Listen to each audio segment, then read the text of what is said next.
بسم اللہ الرحمن الرحیم۔ السلام علیکم۔ جب میری شادی ہونے لگی، یعنی میرے رشتے کی بات چلنے لگی، میرے تایا نے ہمیں منع کیا کہ جس شخص سے تم لوگ رشتے کی بات کر رہے ہو وہ گھرانہ ٹھیک نہیں ہے۔ ابا نے کہا کہ آپ ہر بار ایسا ہی کہتے ہیں۔ میری اپنی بیٹی کی عمر نکلتی جا رہی ہے، میں اسے گھر بٹھا کر نہیں رکھ سکتا، سو میں یہ رشتہ اب ہر صورت کروں گا۔ تایا ابا نے ہمیں سمجھایا کہ بیٹی کی عمر جانے کا یہ مطلب نہیں کہ اسے کسی بھی شخص کے ساتھ بیاہ دو اور اس کا کردار بھی نہ دیکھو۔ خیر، ابا نے میری شادی کر دی۔ سب باتوں کو مد نظر رکھتے ہوئے اماں نے مجھے جو نصیحت کی تھی اس میں یہ بات بہت اہم تھی کہ ہر مرد سے میں فاصلے پر رہوں، چاہے وہ میرا دیور ہو یا پھر میرے شوہر کا کوئی دوست یا بھائی وغیرہ، کیونکہ دیور اور بھابھی کا رشتہ آگ کی طرح ہوتا ہے جسے صرف ہوا دینے کی ضرورت ہے۔ اس رشتے کو جتنی زیادہ نزاکت سے رکھا جائے اتنا ہی بہتر ہے۔ میں نے اماں کی بات پلو سے باندھ لی تھی، مگر میں دل ہی دل میں یہ بھی جانتی تھی کہ اماں خاصی تنگ نظر واقع ہوئی ہیں۔ وہ ہر کسی کے بارے میں ایسی ہی باتیں کرتی تھیں، حتیٰ کہ میں اپنے بھائی سے بھی جب زیادہ کھیلتی کودتی تو وہ مجھے منع کرتی، سو مجھے اماں کی باتوں پر زیادہ سنجیدگی سے یقین نہیں تھا۔ میں نے اماں سے کہہ دیا تھا کہ میں ایسا ہی کروں گی جیسا آپ چاہتی ہیں، کیونکہ میرے سسرال میں نہ ہی میری ساس تھی اور نہ ہی نند، بس میرا شوہر اپنے چھوٹے بھائی کے ساتھ رہتا تھا۔ دراصل یہ لوگ گاؤں سے دور شہر میں رہتے تھے۔ بھائی ہاسٹل میں پڑھنے کے لیے جاتا تھا، جبکہ بڑا بھائی یعنی کہ میرے شوہر نوکری کے سلسلے میں شہر میں رہتے تھے، جبکہ شوہر کا باقی خاندان گاؤں میں رہائش پذیر تھا۔ اماں نے اس رشتے کی یہی خوبی دیکھ کر مجھے بیاہ دیا چاہتی ہے کہ سسرال میں زیادہ لوگ اسے تنگ کرنے کے لیے نہ ہوں، جتنے کم لوگ اتنی ہی خوشحال لڑکی اپنی زندگی میں ہو پاتی ہے، مگر ایسا گھر کسی کسی کو ہی ملتا ہے، جبکہ اب میں کہتی ہوں ایسا گھر کوئی نعمت نہیں بلکہ زحمت ہے، کیونکہ ایسے گھر میں عورت کو زیادہ سنبھل کر رہنا پڑتا ہے کہ اس کی مدد کے لیے اور دیکھ بھال کے لیے بھی کوئی دوسرا موجود نہیں ہوتا۔ خیر سے میری زندگی جب شروع ہوئی، میں نے اماں کی نصیحتوں کو پس پشت ڈال دیا تھا، بلکہ شادی کی رات جب میں گھونگھٹ رکھے بیٹھی تھی اور اپنے شوہر کا انتظار کر رہی تھی، کمرے کا دروازہ کھلا، ایک 15-16 سالہ نوجوان کمرے میں داخل ہوا۔ نوجوان بہت خوبصورت اور شرارتی سا لگ رہا تھا، مجھے بالکل اپنے چھوٹے بھائی جیسا لگا۔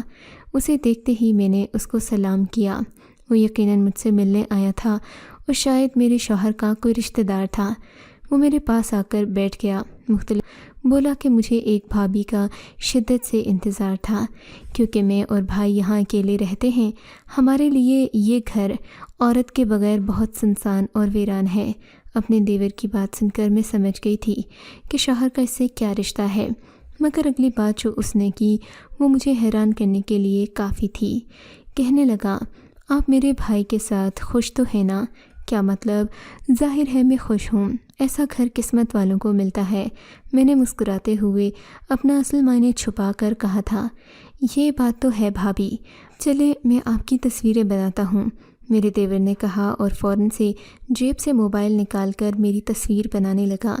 میں اس کی محبت اور مروت دیکھ کر انکار نہیں کر سکی۔ میں نے بھی فوراً کھڑے ہو کر تصویر بنوائی۔ بولا، اب آپ کھڑکی کی طرف جائیں، میں آپ کی اور تصویریں بناتا ہوں۔ اس کی معصومیت پر مجھے ہنسی آ گئی۔ وہ جیسا کہتا گیا میں ویسا ہی کرتی گئی۔ اب میں کھڑکی کے پاس، دروازے کے پاس کھڑی ہو کر تصویریں بنواتی اور وہ خوش ہو کر تصویریں بناتا جاتا، یہاں تک کہ اس نے 10-20 تصویریں بنا لیں تو خوش ہو گیا۔ کہنے لگا، ہم انہیں یادگار کے طور پر سنبھال کر رکھیں گے۔ اس نے مجھ سے ہر طرح کی تصویر بنوا لی تھی۔ میں بھی خوش ہو گئی۔ پھر میرے قریب آ کر بولا، بھابھی آپ کو ایک بات کہوں؟ ہاں کہو، کیا بات ہے؟ میں نے پریشانی سے پوچھا۔ بھائی ہیں تو بہت اچھے، مگر وہ مجھ پر پابندیاں لگاتے ہیں، شک کرتے ہیں، تو آپ انہیں یہ مت بتائیے گا کہ میں نے آپ کی تصویریں بنائی ہیں، ورنہ وہ مجھے ہی گردن سے پکڑیں گے، کہیں گے کہ تم کو میں نے پڑھائی کے لیے یہاں لایا تھا اور تم کن کاموں میں پڑ گئے ہو۔ آپ تو جانتی ہیں بھائی کی شادی کافی لیٹ ہوئی ہے، ایسے لوگ تو ویسے بھی بیوی کے لیے ترسے ہوتے ہیں۔ اس چھوٹے بچے کے منہ سے یہ بات سن کر میرا منہ کھلے کا کھلا رہ گیا۔ یہ تم آصر ایسا نہیں کہتے، بڑوں کے بارے میں تمیز سے بات کرتے ہیں۔ ہاں بابی، میں تو تمیز سے ہی بات کروں گا، مگر ایک بات تو سچ ہے، اس نے دوبارہ کمرے میں موجود کرسی پر بیٹھتے ہوئے کہا۔ سچ تو یہ ہے کہ بھائی کماتے بھی بہت کم ہیں، ہو سکتا ہے وہ آپ کو خوش نہ رکھ پائیں۔ میری نصیحت تو یہی ہے کہ آپ بھائی کے ساتھ ذرا سنبھل کر رہیے گا، ان کو اپنی فرمائشیں بتا بتا کر تنگ مت کیجیے گا، ورنہ ہو سکتا ہے کہ وہ آپ کے لیے زیادہ چیزیں کر نہ پائیں۔ جتنی ہو سکے بچت کرنا، ورنہ میرے بھائی ہاتھ اٹھانے سے بھی باز نہیں آتے۔ ایک بار تو اماں کو بھی خرچے کے لیے ہاتھ اٹھایا تھا۔ میں اپنے دیور کے منہ سے یہ باتیں سن کر بہت پریشان ہو گئی تھی۔ میرا دل بیٹھ گیا۔ سوچا کہ جب چھوٹا بھائی بڑے بھائی کے بارے میں یہ خیالات رکھتا ہے تو اور اس شخص کے کردار کا کیا ہی حال ہوگا۔ میری پریشانی دیکھ کر وہ ہنس کر بولا، لیکن آپ کو فکر، اس گھر میں آپ کا بھائی جیسا دیور بھی ہے، آپ کو جو بھی چیز چاہیے ہو آپ بلا جھجک مجھے کہہ دیجیے گا۔ اس نے بڑے سعادت مندانہ لہجے میں کہا۔ میں بھی خوش ہو گئی۔ چلو ٹھیک ہے، اگر ایسی ہی بات ہے تو مجھے فکر کرنے کی کیا ضرورت ہے؟ ویسے بھی میرا بھائی بہت چھوٹی عمر سے مدرسے پڑھنے چلا گیا تھا، مجھے چھوٹے بھائی کا پیار آج تک دیکھنے کو نہیں ملا تھا۔ میں اپنے دیور سے بہت خوش تھی، ہاں، مگر اس کی ہوئی باتیں مجھے تھوڑی عجیب لگی تھیں۔ تھوڑی دیر بعد میرے شوہر آ گئے، انہوں نے بھی اپنے چھوٹے بھائی آصر کا ذکر کیا۔ کہنے لگے وہ بچہ ہے، اگرچہ تھوڑا بگڑا ہوا ہے کیونکہ بچپن میں ہی اماں گزر گئی تھیں، اس کے لیے بہت مشکل ہے، وہ اپنی ماں کے بغیر پلا بڑھا ہے۔ تم اسے ماں جیسا پیار دو گی تو وہ تم سے اچھا سلوک کرے گا، تمہاری ہر بات مانے گا، یوں تمہاری زندگی آسان ہو جائے گی۔ میں بھی خوش تھی کہ چلو کیسا گھر ملا ہے جہاں پیار محبت سے رہنا میرے لیے مشکل نہیں ہوگا، ورنہ تو ساس اور نندوں کے جھرمٹ میں عذاب ہو جاتی ہے۔ میں نے اگلے دن سے اپنے گھر کا کام سنبھال لیا کیونکہ گھر میں کوئی عورت نہیں تھی، سب کی ذمہ داری مجھے ہی اٹھانا تھی۔ شوہر صبح سویرے نوکری پر جاتے، انہوں نے شادی کے لیے 3 دن کی چھٹی لی تھی، مگر وہ صبح ناشتہ کرنے کے عادی تھے۔ وہ صبح جا کر حلوہ پوری لے آئے، مجھے اچھا نہیں لگا، میں نے اپنے ہاتھ سے پراٹھے بنائے تو وہ خوش ہوئے تھے۔ آج سے میری نئی زندگی کا آغاز ہو گیا تھا۔ دن کا وقت تھا، مجھے رات کے کھانے کی تیاری بھی کرنا تھی۔ اماں کے گھر میں بھی میں اسی بات کی عادی تھی کہ کھانا میں وقت سے پہلے بنا لیتی۔ مجھے شام کو بریانی بنانی تھی، یہ میرا پہلا دن تھا۔ میں چاہتی تھی میں اپنے شوہر کے لیے کچھ اچھا پکاؤں جسے کھا کر انہیں بھی معلوم ہو کہ میں کتنی اچھا کھانا پکاتی ہوں۔ میں نے مسالے لینے دیور کو گھر سے باہر بھیجا۔ تھوڑی تگودو کے بعد وہ چلا گیا۔ تھوڑی دیر کے بعد وہ آیا تو آصف چھت پر کسی کام سے گئے تھے، میں کچن میں مصروف تھی۔ باہر آئی تو دیکھا آصر حیران پریشان کھڑا تھا، اس کے چہرے پر پریشانی تھی۔ اس نے ہاتھ میں مسالے پکڑ رکھے تھے مگر چہرہ عجیب سا بکھرا بکھرا لگ رہا تھا، بالوں پر مٹی تھی اور وہ پریشان بھی بلا کا تھا۔ اسے دیکھ کر میں بھی حیران ہو گئی۔ کیا ہوا آصر، تم ایسے کیوں کھڑے ہو؟ کسی نے کچھ کہا ہے؟ بس بھابھی کیا بتاؤں، وہ سر پکڑ کر بیٹھ گیا۔ بھائی تو اسی لیے مسالے لینے باہر نہیں جاتے کیونکہ انہوں نے ہر دکاندار سے ادھار لے رکھا ہے، اوپر سے ان کی کچھ شہرت ایسی ہے کہ جو بھی دکاندار مجھے دیکھتا ہے یہی کہتا ہے کہ یہ اس لفنگے آصف کا بھائی آیا ہے، اسے کچھ مت دینا، یہ واپس نہیں کرے گا، الٹی سیدھی باتیں کرے گا۔ بس یہی سن کر تو میرا دماغ گھوم جاتا ہے۔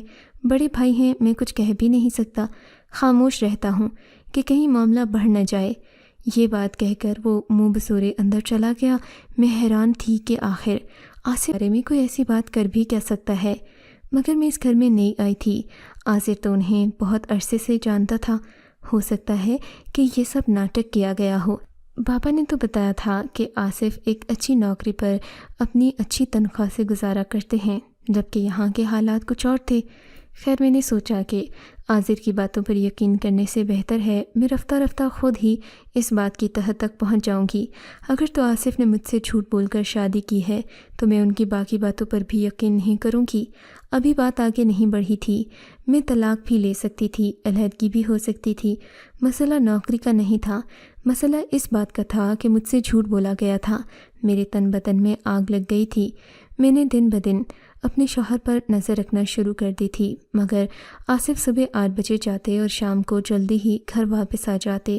ان پر شک کرنے والی کوئی بات نہیں تھی۔ دیور نے مجھ سے کہا تھا میں ان سے کوئی چیز مانگ کر دیکھوں مگر وہ بھی وہ وقت پر ہی لے آئے تھے۔ اب میرے پاس شک کرنے کی کوئی گنجائش بچی نہیں تھی۔ مجھے لگا شاید عاذر نے جذباتی ہو کر ایسی باتیں کہی ہیں۔ بعض اوقات چھوٹوں کے دل میں بڑوں کے لیے میل آ ہی جاتا ہے، کیونکہ آج تک آصف نے عاذر کے بارے میں کوئی منفی بات نہیں کی تھی۔ وہ ہمیشہ اپنے بھائی کا نام محبت، شفقت اور عزت سے ہی لیتے تھے۔ پھر نہ جانے کیوں عاذر اپنے بھائی سے بہت بدگمان تھا۔ بہرحال میں خاموش ہو گئی۔ اگلے دن کی بات ہے، میں صحن میں کھڑی جھاڑو لگا رہی تھی کہ عاذر اسی طرح صحن میں آ گیا۔ بولا، آصف بھائی کہاں ہیں؟ مجھے ان سے ضروری بات کرنی ہے۔ کیوں، اب کیا ہوا؟ میں نے حیرت سے پوچھا۔ آج بھی آصف بھائی نے کسی لڑکی کو چھیڑا ہے۔ اس کے بھائی مجھ سے آ کر باتیں کر رہے تھے۔ آپ ہی بتائیں بھابھی، میں کہاں جاؤں؟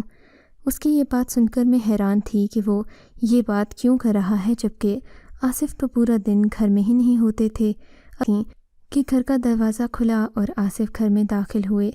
کیا بات ہے؟ تم دونوں اتنے پریشان کیوں کھڑے ہو؟ کوئی بات نہیں تھی بھائی، بس ویسے ہی بھابھی سے باتیں کر رہا تھا۔ عاذر نے گھبراتے ہوئے کہا، نہیں، یہ باتیں نہیں کر رہا تھا، بلکہ بتا رہا تھا کہ آپ نے آج پھر کسی لڑکی کو چھیڑا ہے اور اس وجہ سے عاذر سے لڑکے آ کر طرح طرح کی باتیں کرتے ہیں۔ نہیں بھائی، ایسی کوئی بات نہیں ہے۔ عاذر نے مجھے چپ رہنے کا اشارہ کیا۔ میں نے بھی سوچا اچھا موقع ہے، اپنے دیور سے اس بات کی تفصیل تو سنوں، آخر یہ سچ ہے یا جھوٹ، کیونکہ آصف بظاہر تو بہت اچھے، شریف اور نفیس انسان نظر آتے تھے۔ ایسا کیسے ہو سکتا تھا کہ وہ اتنے ہی برے، بدکردار اور کنجوس کنگال نکلیں؟ آخر کو میں اپنے شوہر کی بے عزتی کیسے برداشت کرتی؟ میں چپ رہنے والی تو نہیں تھی۔ عاذر بار بار مجھے اشارہ کرتا کہ چپ رہیں۔ بالآخر جب میں چپ نہ ہوئی تو اس نے مجھ پر ہی الزام لگا دیا۔ بولا کہ بھابھی خود مجھ سے یہ باتیں کرتی ہیں کہ آپ اسے خرچہ نہیں دیتے۔ میں عاذر کا منہ دیکھنے لگی۔ عاذر، تم یہ کیسی باتیں کر رہے ہو؟ میں نے ایسا کب کہا؟ میں حیران کھڑی عاذر سے پوچھ رہی تھی، جبکہ بھول گئی تھی کہ عاذر کے ساتھ آصف کا خون کا رشتہ ہے۔ میں تو 2 دن پہلے اس گھر میں بیاہ کر آئی تھی۔ پھر کیا تھا؟ آصف نے مجھ پر یقین نہیں کیا اور عاذر نے وہ الزام لگائے کہ میں سنتی ہی رہ گئی، بول کچھ نہیں پائی تھی، کیونکہ اتنے گھناؤنے الزام شاید کسی اجنبی نے بھی مجھ پر لگانے کا سوچا بھی نہ ہو جتنے کہ عاذر نے لگا دیے تھے۔ وہ آصف سے کہنے لگا کہ میں اس کی ہمدردیاں بٹورنے کے لیے اسے طرح طرح کے قصے سناتی ہوں، اپنی مظلومیت کی باتیں کرتی ہوں تاکہ وہ مجبور ہو کر مجھے ہمدردیاں دے اور میرے لیے مختلف چیزیں لا کر دے۔ عاذر نے یہاں تک کہہ دیا کہ وہ مجھے مختلف تحفے لا کر دیتا رہا ہے اور یہ بھی کہ میں اسے خود بھی منگواتی رہی ہوں۔ یہ بات میرے تو تن بدن میں آگ لگ گئی۔ میں نے اپنے شوہر کے سامنے ہی عاصر کے چہرے پر تھپڑ دے مارا۔ میں ابھی قرآن پر ہاتھ رکھ کر کہہ سکتی ہوں کہ جو تم نے بولا وہ بالکل جھوٹ بولا۔ میں نے تمہیں اپنے چھوٹے بھائی کی طرح سمجھا، مگر تم تو آستین کے سانپ نکلے۔ تم نے مجھ سے کیا باتیں کی اور اب تم مومن بن رہے ہو؟ میری بات پر عاصر رونے لگا۔ اپنے چہرے پر ہاتھ رکھے وہ بھائی کی طرف دیکھنے لگا تو آصف مجھے بازو سے گھسیٹ کر اندر لے گئے اور پھر کہنے لگے، عاصر ماں باپ کے بغیر پلا بڑھا ہے۔ میری سوتیلی ماں نے بھی اس پر بہت ظلم کیے ہیں۔ میں نہیں چاہتا کہ اب تم بھی اس پر اتنے ہی ظلم و ستم کرو۔ وہ چھوٹا بچہ ہے، تمہیں شرم نہیں آئی؟ تم اسے اپنے جال میں پھنساتی رہی اور اسے ورگلاتی رہی۔ بس سوائے حیران ہونے کے میں اور کچھ نہیں کر سکی۔ تھوڑی دیر کے بعد میں یہ بات بھول چکی تھی، کیونکہ مجھے گھر کے اور بھی کام کرنا تھے، مگر اس بات نے جو مجھے سبق دیا تھا وہ میں ہرگز نہیں بھولی تھی۔ میں نے سوچ لیا کہ میں آئندہ کبھی بھی عاصر کی بات پر نہ ہی یقین کروں گی، نہ اس سے زیادہ بات چیت کروں گی، بس ایک فاصلے پر رہوں گی۔ مگر ایسا کب ہی ہونا تھا۔ میں نے جب سے فاصلہ رکھنا شروع کیا تھا، عاصر مجھے ایسی نگاہوں سے دیکھتا جیسے کھا جائے گا۔ ایک دن آصف کے گھر سے جانے کے بعد بولا، میں تم سے ایسا بدلہ لوں گا شاہین کہ تم تڑپتی رہ جاؤ گی، تم کہیں کی نہیں رہو گی، اور تم دیکھ لینا میں اپنے تھپڑ کا بدلہ کبھی نہیں چھوڑوں گا، تمہیں زمانے بھر میں ذلیل و رسوا کروں گا۔ تمہارا بھائی کیا، تمہارا باپ بھی تمہیں منہ نہیں لگائے گا، اور شوہر، اس کو تو تم بھول ہی جانا۔ یہ کہہ کر وہ گھر سے نکل گیا۔ میں نے سوچا تھا میں ہر طرح سے محتاط رہوں گی، مگر اگلی ہی رات وہ ہو گیا جو میں نے سوچا بھی نہیں تھا، اور میری زندگی کا سورج ہمیشہ کے لیے غروب ہو گیا۔ ہوا یوں کہ رات کے تقریباً 2 بجے مجھے سخت پیاس لگی۔ میں پانی پینے کے لیے اٹھی۔ جگ میں پانی نہیں تھا، حالانکہ میں ہر روز پانی پی۔ اس دن پانی نہ تھا۔ میں بہت پریشان ہوئی کیونکہ رات کے وقت کمرے سے نکلنا مجھے بہت خوفناک لگتا تھا۔ ایک تو اس گھر میں روشنی بھی بہت کم تھی، رات کے وقت مکمل اندھیرا چھا جاتا، مگر پیاس اتنی لگی تھی کہ سوچا باہر چلی ہی جاؤں ورنہ رات بھر نیند نہیں آئے گی، یوں ہی جاگتی رہوں گی تو فائدہ نہ ہوگا۔ یہی سوچ کر کمرے سے باہر قدم رکھا، اور یہی میری سب سے بڑی غلطی تھی۔ اسی وقت چھلانگ کی آواز آئی اور پھر گھر میں شور سمجھ گیا، ایک ایسی ہلچل جس نے مجھے حواس باختہ کر دیا۔ میں باہر کی طرف بھاگی اور اتنے میں میرے کمرے کا دروازہ کھلا۔ آصف باہر آئے۔ آصف نے جلدی سے صحن میں روشنی کر دی اور یوں میرے سامنے حقیقت ایسی کھلی کہ میں اپنی آنکھوں پر یقین نہیں کر سکی۔ صحن سے ایک لڑکا بھاگا اور دیوار پھلانگتا ہوا دوسری طرف چلا گیا۔ یہ دیکھ کر میں ہکا بکا رہ گئی۔ یہ کون تھا؟ بھائی، دیکھ لیا آپ نے؟ دیکھ لیا اپنے اندھے بھروسے کا انجام؟ بھابھی پہلے دن سے ہی کسی لڑکے سے ملتی رہی ہے، یہ دیکھو تصویریں، میں نے انہیں خود رنگے ہاتھوں پکڑا ہے۔ یہ کہہ کر آصف نے مجھ پر الزام لگانا شروع کر دیے، اور پھر دیکھتے ہی دیکھتے آصف کے چہرے کا رنگ بدل گیا۔ انہوں نے کھڑے کھڑے مجھے طلاق دے دی۔ میں تو سوچ نہیں سکتی تھی کہ آصف اتنے بھی سنگ دل نکلیں گے۔ میری آنکھوں میں آنسو تھے۔ اماں ابا نے مجھے کس مان سے بہا کر بھیجا تھا، اور میں کتنی ذلیل و رسوا ہو کر یہاں سے جا رہی تھی۔ لیکن بھائی، آذر کا یکدم جیسے موڈ ہی بدل گیا ہو۔ آپ نے دیکھا، یہ لڑکا چھوٹا سا تھا، بالکل کم عمر، یہ تو مجھ سے بھی کم عمر لگتا تھا۔ تمہارے کہنے کا مطلب کیا ہے؟ آصف نے کہا۔ کیا پتہ وہ شرارت کر کے آیا ہو؟ تو پھر یہ تصویریں؟ آصف حیرت میں تھے۔ تصویروں کا کیا ہے بھائی، یہ تو مجھے کسی نے بھیجی تھیں۔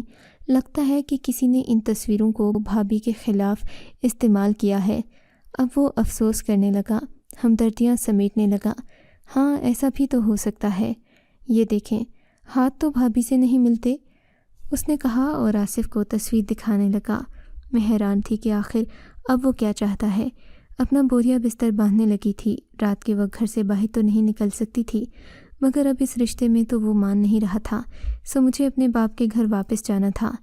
تبھی آصف آ کر میرے پاس کھڑے ہو کر معافی مانگنے لگے۔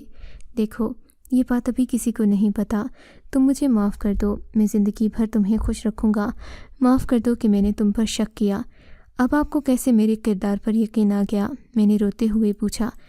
صرف اس لیے کہ آپ کے بھائی نے میرے کردار کی گواہی دی ہے۔ جب میں چیخ رہی تھی، چلا رہی تھی، تب آپ کہاں تھے؟ تب آپ کو ذرا رحم نہیں آیا، قرآن کی قسم پر بھی یقین نہیں تھا، جو آپ نے مجھ پر اتنا گھنونا شک کیا۔ مگر افسوس اب تو ہمارے ملن کی کوئی راہ باقی نہیں۔ ہم زندگی بھر مل نہیں سکتے۔ اب جو بھی کر لیں، اب ایسا ممکن نہیں ہے۔ ہمارے راستے الگ ہو چکے ہیں، اب ہم ایک دوسرے کے لیے نہیں ہیں۔ میں یہ کہہ کر اندر کمرے میں آئی، تب خدا جانے کیا ہوا۔ آصف آ کر میرے پاؤں پڑ گئے اور بولے، میں نے اس مسئلے کا حل بھی سوچ لیا ہے، بس تم ماں باپ کو یہ بات مت بتاؤ۔ میں تمہیں پوری عزت اور وقار کے ساتھ رکھوں گا، یہاں سے تم مت جانا، ورنہ ہماری زندگیاں کسی اور سمت نکل جائیں گی۔ آصف رونے سے لگے تھے تو مجھے بھی ان پر ترس آ گیا۔ میں نے اپنی عدت وہیں مکمل کی تھی۔ اس کے بعد میرا نکاح آذر سے وقتی طور پر کر دیا گیا، مگر میں کیا جانتی تھی یہ میری زندگی کا تاریک باب ہوگا۔ نکاح کے وقت ہی آصف غائب ہو گیا۔ وہ بس کاغذ پر دستخط کر کے مجھے اپنا بنا کر ہمیشہ کے لیے گھر چھوڑ کر جا چکا تھا۔ گھر چھوڑنے کے ساتھ اس نے ایک خط بھی لکھا تھا، جس میں وہ یہ کہہ رہا تھا کہ اس نے مجھ سے بدلہ لینے کے لیے مجھے انتظار کی سولی پر ہمیشہ کے لیے لٹکا دیا ہے۔ اب وہ گھر واپس نہیں آئے گا۔ اس نے اپنے سارے کاغذات مکمل کر لیے ہیں۔ نوکری کے سلسلے میں وہ دبئی جا رہا ہے۔ وہ مجھے طلاق کبھی نہیں دے گا۔ یہ پڑھ کر میرے تو ہوش ہی اڑ گئے۔ میں انتظار کی سولی پر لٹکنے کے لیے جیسے تیار تو ہو چکی تھی، مگر میرے ہوش و حواس اڑ چکے تھے۔ سمجھ نہیں آتا زندگی میں کیا کروں۔ اس بات کو 2 سال گزر چکے ہیں۔ ابھی تک میں کشمکش کی صورتحال میں مبتلا ہوں جبکہ آصف بھی دن رات اللہ سے دعائیں کرتے ہیں کہ یہ معاملہ کسی طرح حل ہو جائے۔ اب آپ ہی بتائیں ایسی صورتحال میں ایک عورت کو کیا کرنا چاہیے، اور میری جگہ اگر آپ کی بیٹی بہن ہوتی تو آپ کیا کرتے؟ آپ کو اگر یہ کہانی اچھی لگی ہے تو اس ویڈیو کو لائک کیجیے، اور اس طرح کی مزید کہانیاں سننے کے لیے ہمارے چینل کو ضرور سبسکرائب کیجیے۔ کہانی سننے کا شکریہ۔ آپ سے ملاقات ہوگی اگلی ویڈیو میں، تب تک کے لیے اللہ حافظ۔